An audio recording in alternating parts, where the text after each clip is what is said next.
Hola, soy la Basmati de nuevo con vosotros.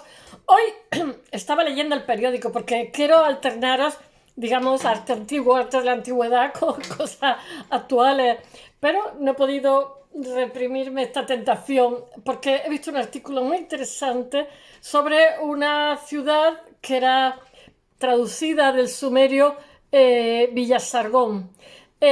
No, tengo que ver, es que lo tengo que la chuleta, pero la chuleta la tengo ahí detrás. Se llama Dur Sarruquín. Dur Sarruquín es Villasargón. Me suena pulgón. Sargón. Bueno, yo no sé cuando erais pequeños, en la primaria, lo que estudiabais, pero nosotros nos daban mucho, nos machacaban muchísimo la historia antigua y la geografía.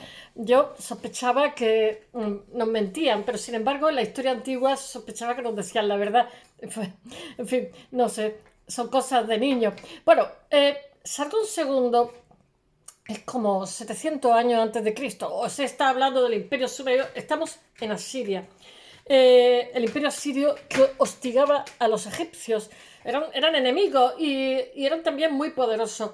Lo que pasa es que, claro, los egipcios han salido en Hollywood y salen en la Biblia, pero el resto pues sale más bien poco. Este Sargón segundo es mencionado en el libro de Isaías.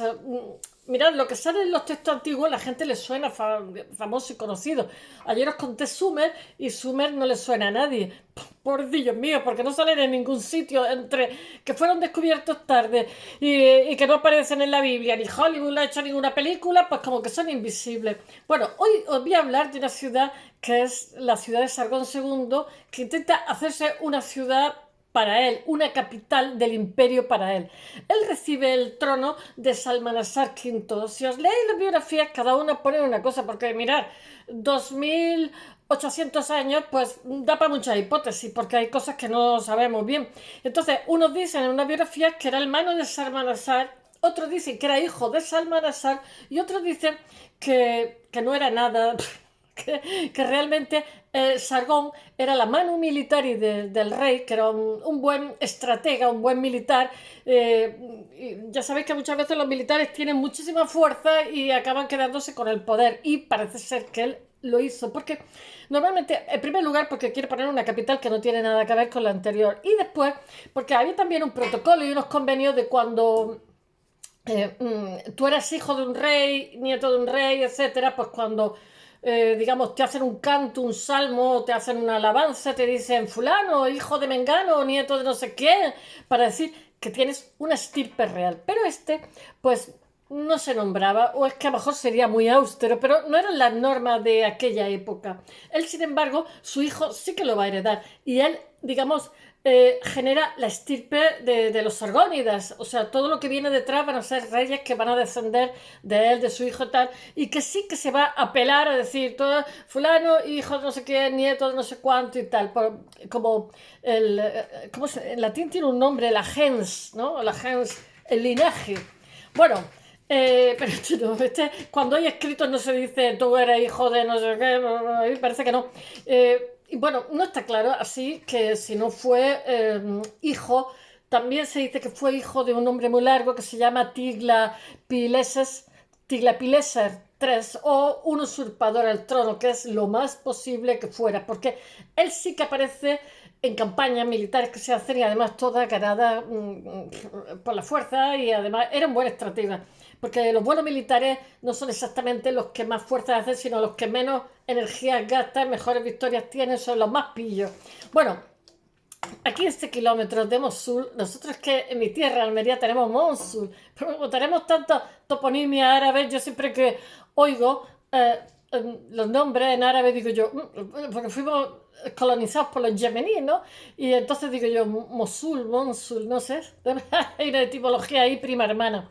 Bueno, esta ciudad que se hizo él para sí, que es una ciudad que manda a construir para que se haga todo, una capital, se hace a 15 kilómetros del noreste de Mosul, en Irak, en la localidad de Khorshabad, la localidad actual.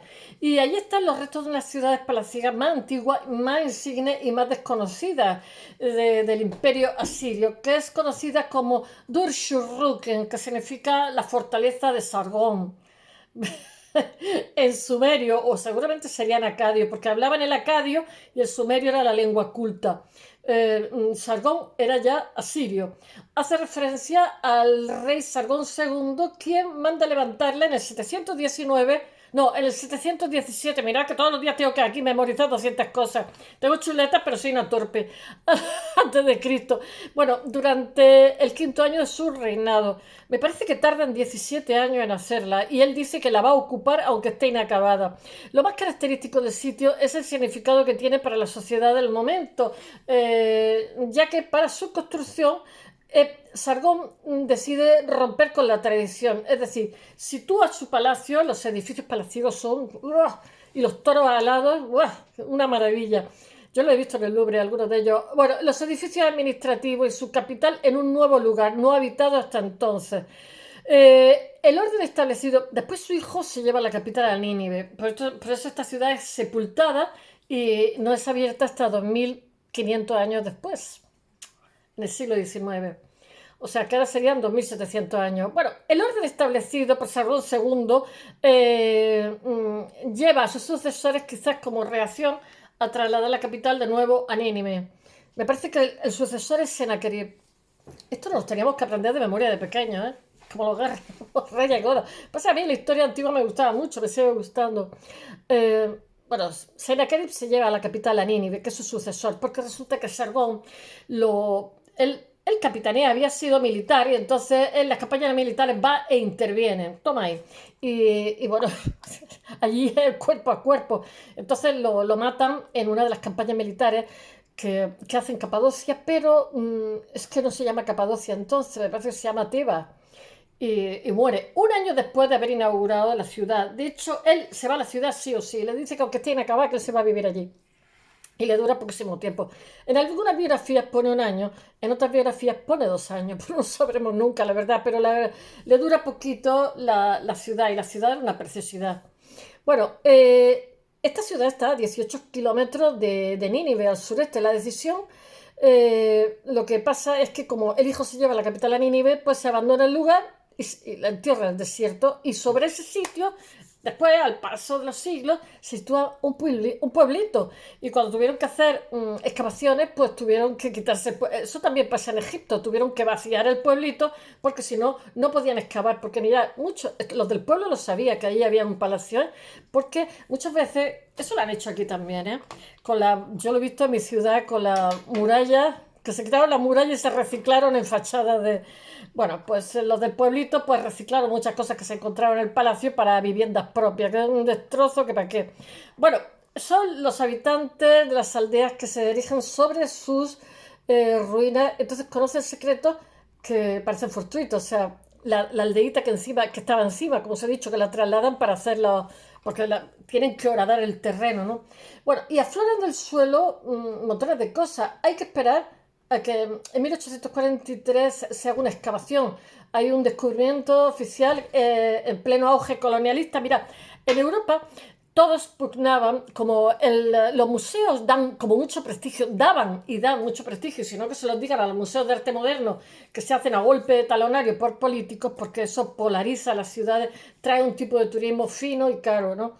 Y las ciudades se han convertido en auténticos parques de atracciones, porque eso lo que hace es que encarece el suelo, pues yo que sé, un Guggenheim, etcétera. Encarece el suelo, entonces los colegios, las guarderías, los habitantes se tienen que largar fuera porque el metro cuadrado es carísimo, los impuestos carísimos, etcétera. Pero atrae a muchísimo turismo que da de comer a muchos otros negocios. Bueno, y aparte prestigia la ciudad, que en vez de estar perdida en el mapa, es una ciudad de una grandísima cultura porque tiene unos museos tremendos. Bueno, pues vale, en aquella época, en el siglo XIX, hay tortas dentro de lo que son las potencias europeas, Inglaterra, Francia, etcétera, por constituir museo, ¿no?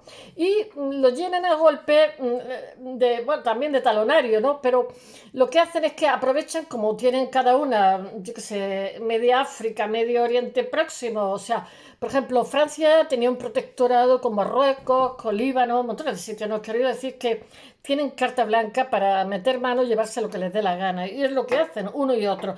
Después hay otros países, como los países escandinavos, como Suecia y tal, que cogen a sus arqueólogos y les dan dinero y se van a Oriente y entonces pues saquean todo lo que les da la gana, a golpe de dinero también, ¿eh? Y entonces se traen cosas valiosísimas de China, de Tíbet, de tal, y entonces llenan museos así artificialmente, aunque no tengan colonias, porque el dinero todo lo puede.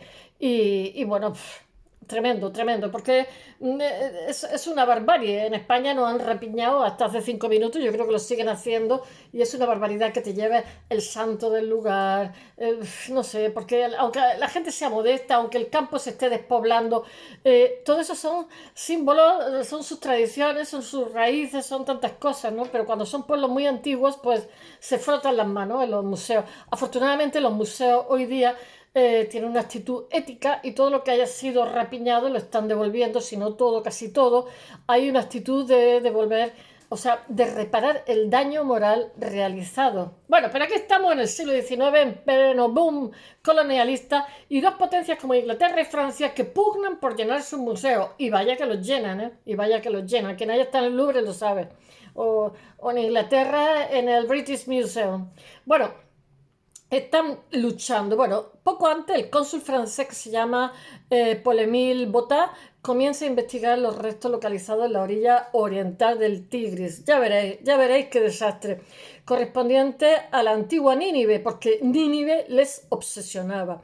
Los resultados pasan como Cleopatra a ¿cómo se llama? Al señor este egipcio también, que se pensaba que ha encontrado a Cleopatra y que el cuerpo después resulta que no. Bueno, los resultados son poco satisfactorios debido a la aparición puntual de materiales nada monumentales que le conducen a centrar su búsqueda en un lugar distinto, a kilómetros al noreste. Allí, junto a una localidad moderna, los autóctonos informan que allí sí que hay. O sea, los de la aldeíta le dicen al arqueólogo francés que allí, bajo de ellos, sí que hay, pero mucho. Porque se han encontrado muchísimos fragmentos de escritura cuneiforme, etcétera, etcétera. Ellos son conscientes, como pasó en mi tierra con los millares, cuando vino el ingeniero belga, pues le llevaban puntas de las flechas y al final el ingeniero belga, en vez de tener la ingeniería de trabajo y la arqueología de hobby, tenía la arqueología de trabajo y la ingeniería de hobby, que en realidad lo que hacía era pagarle los hallazgos arqueológicos de la cultura de los millares. Destrozó muchísimo, pero hizo también muchísimos hallazgos. Bueno, a ver, las digresiones. Una vez en el sitio, los sondeos dan como resultado pues, muros con muchísimos bajos relieves, todo. La arena mantiene perfectamente, eso lo pude ver en Egipto, ¿eh? No es que mantiene los cadáveres de maravilla, es que mantiene las columnas, los palacios y tal, porque no es agresiva y además amortigua cualquier cosa que le caiga. De hecho, en las ciudades, cuando se encuentra, lo he visto en Valencia, el antiguo Palacio Real, que fueron a poner unas cosas al lado de los viveros, fueron a poner, no sé, pues cosas de infraestructura, cable y tal, y de pronto empezaron a salir ruinas y ruinas y ruinas, y era un agobio, porque era una arteria en la ciudad y estaba todo lleno de embotellamiento de coches, no se sabía qué hacer, porque si lo destruía, como iba a destruir un pasado que tenía bueno, y si hubieran seguido, más que se encuentra. Entonces decidieron, que eso lo han hecho en mi ciudad también, echarle sacos de arena, porque ya saben que eso están ahí, levantaron unos planes, saben que hay muchísimo más, pero resulta que la ciudad moderna transcurre por ahí. Por eso en Roma, si vais, os sorprenderéis de los pocos semáforos que hay, porque cada vez que abren un agujero se encuentran de todo y tienen que parar, lo visto, pocos semáforos, ya está. Y los ciudadanos y todo el mundo que va a Roma, al principio es por donde cruces, pero después te acostumbras. Y Grecia, cuando tuvieron que hacer la obra para los Juegos Olímpicos, pues también empezaron a encontrarse y encontrarse y encontrarse. El problema no es que te encuentres, es que hay muchísimo más. Bueno, pues esto hicieron eso, quitaron la aldeíta, la trasladaron de sitio y empezaron a encontrarse muros decorados con relieves perfectamente conservados, con inscripciones impresionantes. Bueno, tremendo lo que se encontraron, ¿no? Ni ellos pensaban que se iban a encontrar, ni la 10 millonísima parte de eso. Bueno, sin saberlo, acababan de hacer uno de los descubrimientos más importantes del siglo XIX, que es el descubrimiento de toda una ciudad que ni siquiera se sabía que existía, que era la ciudad de Sargón. Bueno, era que la vivió 2 años y fue abandonada. Bueno, uno de los atractivos por lo cual la ciudad estaba poco gastada, por decirlo de alguna forma, fue abandonada y la arena se la comió. Uno de los atractivos del yacimiento, una ciudad con ciudadela, una ciudad con zigurat y una ciudad amurallada también. Uno de los atractivos del yacimiento desde el principio fueron los relieves escultóricos y las narraciones escritas cuneiformes. Ya sabéis que hasta dentro de 1000 años, porque ellos están en el 700, hasta dentro de 1000 años no se empiezan a escribir sobre papiro, etcétera. Ellos siguen utilizando durante 4000 años, lo utilizan la escritura cuneiforme. Además eran tremendos escritores y es preciosa, ¿eh? Aporte, yo la veo dificilísima. Tenía 900 caracteres. Allí tenían que saber leer poca gente, porque si te tienes que aprender 900 caracteres para grabarlo o para leerlo, pues es como de locos. Bueno, aportan datos únicos del sitio. La mayor parte de ellos son de gran valor artístico y todo esto son trasladados a París. A Estambul se llevaron algo, porque yo he visto las de París, he visto las de Estambul, o es que había un protocolo para hacer esos toros al lado y eran todos iguales, pero yo he visto iguales o similares.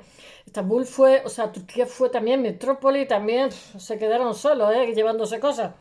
Estos son trasladados al Louvre y se exhiben allí estos toros alados que eran protectores de las puertas de la ciudad, pero había, no sé si 24 toros alados que se llevan al Louvre, 24, y después otros que se les caen al río, vamos, que se les caen, ¿no? Que los tiran.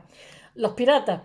Destacan las representaciones monumentales de Sargón II y de sus mandatarios. Es una preciosidad. Yo es que soy escultora y a mí estas cosas, los volúmenes me encantan. Y bueno, esto también es como una crónica del momento, son los personajes mitológicos, porque claro, el rey se trata con los dioses, para eso es rey. Como está también, hacen esa mezcla en el cuerpo, que a lo mejor son un hombre con una cabeza de águila y cosas así, un ser humano con cabeza de pájaro, alas, o un hombre pez. Después los surrealistas lo van a usar. Yo qué sé, hay también bajorrelieves de escenas de batalla, así como el comercio de, como es desierto, hay comercio con la madera, que se comercia de lejos, y comercio de animales, etcétera. Bueno, pues todo esto, todas estas historias están hechas en bajo relieve en las puertas, o sea, en las murallas y en las fachadas de los edificios de la ciudad de Sargón II. Y por eso he querido contaros hoy, aunque yo pensaba hablar de los asirios más tarde. Y después están los grandes frisos que en realidad lo que plasman es el transporte de madera desde tierras lejanas. Porque mira, yo vivo en el desierto, entonces yo cuando estuve en Suiza un mes de vacaciones me traje juguetes para mi hija de madera y estábamos todos alucinados porque aquí la madera no es algo que abunde, no hay árboles, no hay madera, hay muy poquita y la poquita que había la deforestaron, con lo cual ya no tenemos nada. Entonces ellos también les fascina muchísimo la madera, ese material orgánico, que la gente que tiene bosques pues se matan por venir aquí al desierto a tomar el sol y nosotros por ir a donde está todo verde.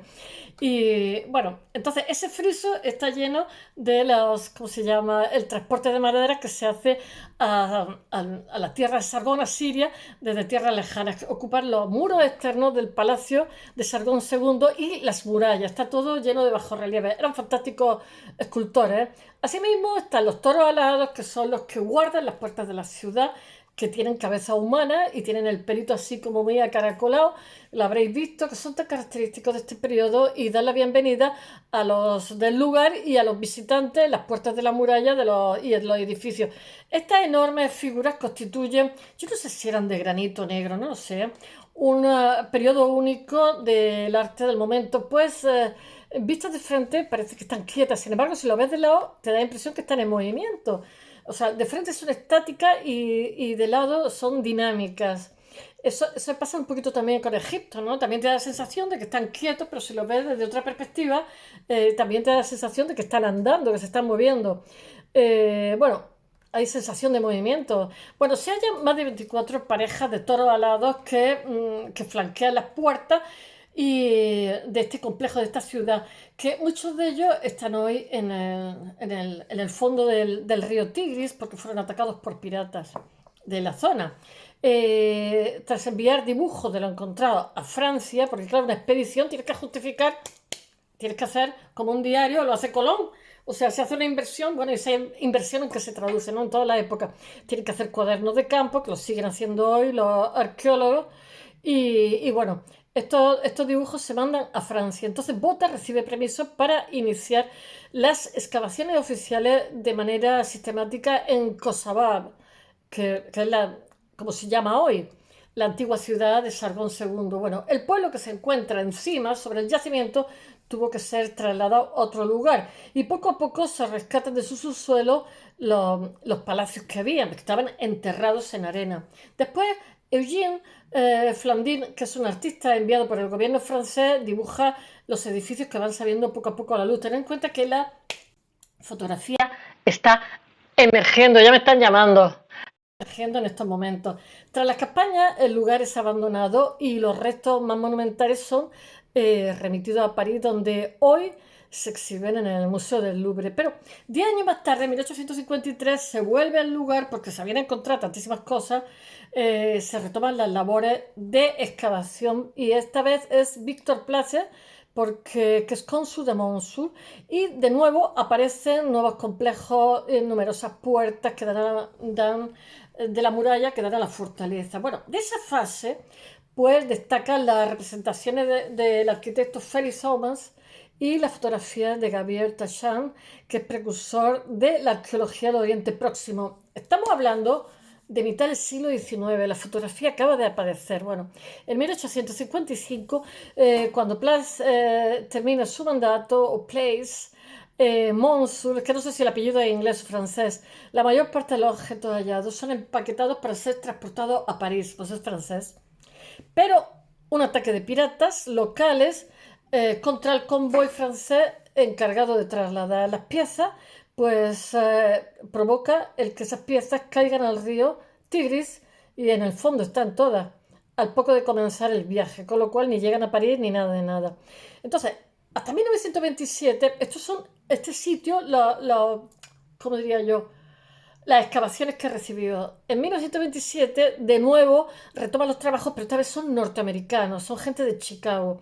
Es una expedición estadounidense que está realizada por el Instituto Oriental de la Universidad de Chicago.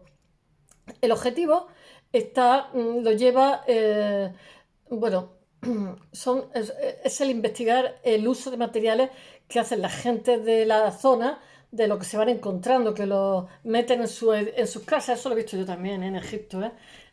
Te encuentras piedras antiquísimas que están en los pilares de las casas y cosas así. También se ha hecho aquí en Almería. Se recicla la sillería. Bueno, y entonces esta gente de Chicago, estos norteamericanos, hacen unas excavaciones que van entre 1928 y 1935. Son expediciones caras para ir a la otra punta del mundo y comer todos los días y encima pagar por trabajar. Bueno, se desvelan nuevas estancias reales, incluida la Sala del Trono. Cualquiera que sepa, mira, los arqueólogos durante mucho tiempo no eran profesionales y entonces lo que hacían es que metían el pico y la pala buscando tesoros. Entonces, lo que realmente hace un profesional es con un cepillo van viendo estratos y van tomando notas, porque resulta que si metes un pico te carga varios estratos, con lo cual te carga una información valiosísima. Y para un arqueólogo no es que el oro no sea valiosísimo, pero la información que tiene cada estrato es porque supone periodos de tiempo diferentes, pues es algunas veces más importante que el oro que se encuentra. Entonces, en el momento que ves gente poco profesional que mete el pico, que tiene prisa y no mira, no estudia los estratos, que son un poquito más lentos, más pausados, pues es un desastre. Y en el siglo XIX pues se hacen muchas cosas de estas, hasta que llega el siglo XX y empiezan ya a tener, digamos, una actitud más científica y más tranquila a la hora de pillar un terreno e ir estrato por estrato. Bueno, pues estos de Chicago pues eran más profesionales y entonces pues descubren un gran patio rodeado de otro patio, además de residencias decoradas ricamente. Ellos van a una cosa y acaban descubriendo otra, saben que todo un complejo va a aparecer. Y después, tras una intervención del gobierno iraquí en 1938, las grandes excavaciones a cielo abierto son interrumpidas porque están hasta las narices que llegan los extranjeros y se lleven todo lo que pillen. Y entonces sectores como el templo de Sibiti son excavados nuevamente en 1957, pero esta vez por los propios iraquíes. Pero este señor iraquí que lo excava era un aprendiz, había sido aprendiz de los ingleses. Os tengo que hablar alguna vez de él. Y entonces hace muchos desastres también porque no es profesional y también va buscando tesoros, etc. Y se llama Fuad Safar. Y Fuad Safar, pues lo único que quería era ser famoso. Eso les pasa mucho, no os creáis. Y bueno, la decisión de Sargón de ubicar la fundación de un lugar virgen evitó las limitaciones del espacio que hubiera tenido una ciudad si se hubiera metido en una ciudad a trabajar ya habitada, que hubieran sido más pequeñitos. Y el monarca fue listo en ese sentido, era muy pragmático y pudo elegir el emplazamiento, el nombre de la ciudad y el diseño arquitectónico que quería de un complejo sin paragón. Así lo indica una de las inscripciones en ladrillo que están encontradas en las excavaciones, que lo tengo que leer, que dice: Sargón, rey del mundo, rey de Asiria, por propia voluntad construyó una ciudad, la llamó Dur Sarruquín, que es Villa Sargón. Traducción simultánea: un palacio ideal que no tiene rival en las 4 partes del mundo conocido. Pero él, conocedor de que la vida es breve, efímera, se fue a vivir y al año siguiente se había muerto ya. Su diseño se basa en el dominio, de alguna forma, por eso está también un poquito también conservada. Su diseño se basa en el dominio de la geometría, eran muy buenos constructores, eran buenos urbanistas, convirtiéndose en un exponente del urbanismo de la época. Se proyecta una ciudad casi cuadrada, 1,76 por 1,63 kilómetros, delimitada por murallas que son muy fuertes, muy robustas y que tienen todos los edificios necesarios para el funcionamiento de la ciudad. Edificios administrativos. En uno de los extremos de la ciudad, sobre una terraza, se erige la ciudadela. La ciudadela siempre estaba en medio, porque los militares consideran que son los más importantes. Quizás lo fueran, porque allí vivir, morir, no creáis que era una cosa fácil y difícil, me refiero. Y está protegida por su muralla. En su interior hay centros administrativos, como os he dicho, y un templo que rodeaba otra terraza fortificada a la que se accede a través de una rampa. Esa rampa, yo digo, no sería para mí no válido, porque la rampa es así. Allí se erige el núcleo de la ciudad, de la nueva fundación, que es fundición, digo yo, que es el Palacio de Sargón II. Muchas veces hubo, como os dije, de Sumer, reyes sacerdotes, porque, bueno, asociar las dos cosas era buena para el mandato. En este caso no creo, porque daba la impresión que era un militar del rey que acaba siendo rey y que crea una dinastía. Está organizado en torno a un gran patio principal y no secundario y comprende templos, estancias reales, un zigurat, etc. O sea, está muy, muy bien urbanizada, completamente aterrazada. La ciudad era en todo terraza. Mi ciudad era así también, no hace tanto, en los años 60. La ciudad de Sargón era, porque ha tenido muchos terremotos, era una plasmación del orden político, social y religioso que su reinado representa. Así, siempre eso lo veo en el Renacimiento, ¿no? El afán que hay, siempre hay una ventana, sobre todo en los Países Bajos, en Flandes, etcétera, una ventana por la cual hay una arquitectura perfecta con unas calles increíbles que no existían la mayoría de las veces, pero era una proyección, un anhelo del que pintaba ante un mundo caótico. O sea, de alguna forma la buena urbanización implicaba, yo qué sé, una utopía. Pero en este caso sí que se da. Bueno, las murallas fuertes dan la seguridad a sus habitantes, reforzada por numerosas torres del denominado arsenal, que es una gran estructura defensiva que flanqueaba el extremo suroccidental de la ciudad. Una preciosidad, porque si tenía más de 24 toros alados que daban y todas las murallas llenas de bajorrelieve, etc. En fin, con razón, a los 16 o 17 años no estaba la ciudad terminada. En el 706 a.C., él va a reinar 17 años. 11 años después de arrancar la obra de la construcción, Sargón decide que se va a la ciudad, que le da igual que esté sin terminar. Y según las inscripciones se organiza una gran ceremonia religiosa a la que son invitados diferentes mandatarios de diversos sitios y personalidades del imperio asirio. Así, Dun Sarruquín, que es Villa Sargón, hace mucha gracia, me suena a pulgón, augura lo que va a ser un reinado próspero a su monarca, que le va a durar, en unos sitios dice que 1 año y otros 2 años, y muere. En aquella época la gente no llegaba viejo, pero porque ellas morían de parto y ellos morían en las batallas. Y bueno, experimenta un abrupto final solo años después, cuando Sargón II es asesinado en una campaña militar en la Capadocia, que os he dicho. Durante la sucesión, en un contexto de grandes cambios, Sennacherib el que lo hereda. Pero Sennacherib, de nuevo, se lleva la capilla a Nínive, que es lo que a él le gustaba. Ya sabéis las cosas que pasan entre padre e hijo. Y entonces abandona el sueño de su padre, de esa perfección de esa ciudad, y esa ciudad la engulle el desierto y no es descubierta hasta se queda inconclusa. Y bueno, y está en el olvido durante 2500 años. Espero que os haya gustado. Hasta mañana.